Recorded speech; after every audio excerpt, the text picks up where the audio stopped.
Mataram melawan Bangwetan II, prajurit kelaparan menunggu bantuan Pajang sehingga dengan mudah dikalahkan.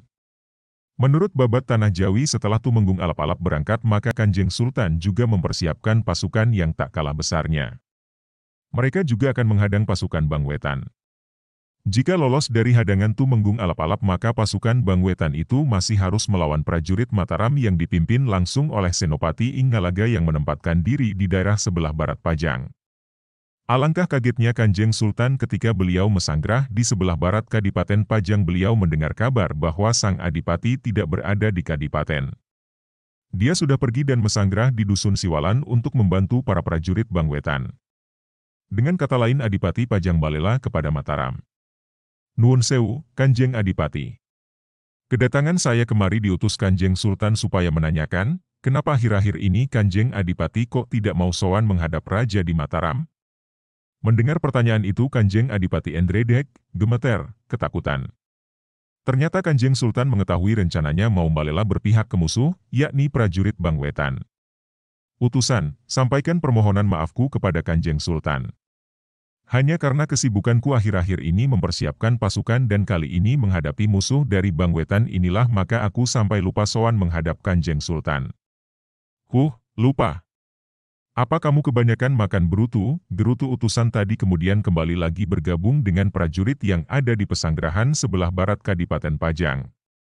Setelah utusan tadi melaporkan alasan ketidaksowanan Adipati Pajang, Sultan ternyata bisa menerima.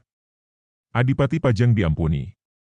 Dari kejauhan nampak kedatangan pasukan Bangwetan berjumlah besar, suaranya hiruk, langkahnya berderap-derap menghamburkan debu jalanan.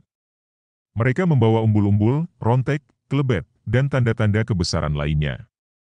Bagai naga raksasa yang tubuhnya berkelok-kelok pasukan itu merayap sepanjang puluhan kilometer, ribuan tombak yang berujung runcing nampak mengacungi langit menebarkan sejuta ancaman bagi musuh.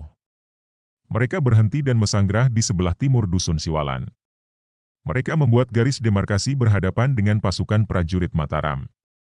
Para adipati Bangwetan bersama prajuritnya itu menunggu bantuan pangan dari Kadipaten Pajang yang sebelumnya telah berjanji akan membantu menyediakan.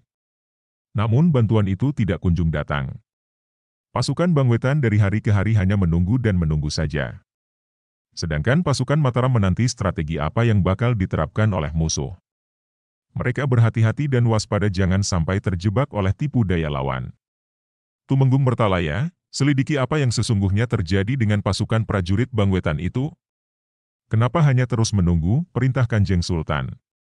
Sendika Kanjeng, jawab Tumenggung Mertalaya.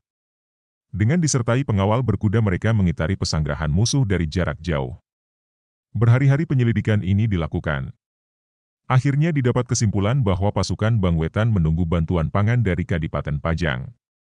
Mereka itu berkeliaran kemana-mana karena kelaparan dan menderita berbagai penyakit, bahkan di antara mereka sudah ada yang meninggal.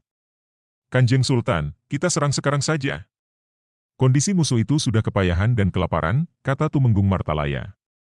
Kanjeng Sultan menyetujuinya. Maka digerakkanlah pasukan Mataram pagi itu menyerang pasukan Bangwetan. Para bupati dari pasukan Bangwetan itu terpaksa menyambut peperangan dengan kondisi pasukan yang sudah kepayahan, kelaparan, dan tidak sehat. Perang berjalan tidak seimbang pasukan Bangwetan dalam waktu relatif singkat dapat ditaklukkan. Di antara mereka ada yang dapat meloloskan diri dan meminta bantuan pasukan yang ada di Lasem. Tetapi pasukan yang ada di Lasem pun telah ditahan pula oleh pasukan Mataram yang dipimpin Tumenggung Alap-Alap yang bergabung dengan prajurit Kadipaten Pati. Semakin porak-porandalah pasukan Bangwetan, banyak prajuritnya yang gugur di medan tempur. Setelah memenangkan pertempuran ini pasukan Mataram segera kembali dengan membawa harta rampasan perang dan putri-putri di wilayah daerah yang ditaklukkan, ditulis, Ahyadi. Editor, Swastodayanto.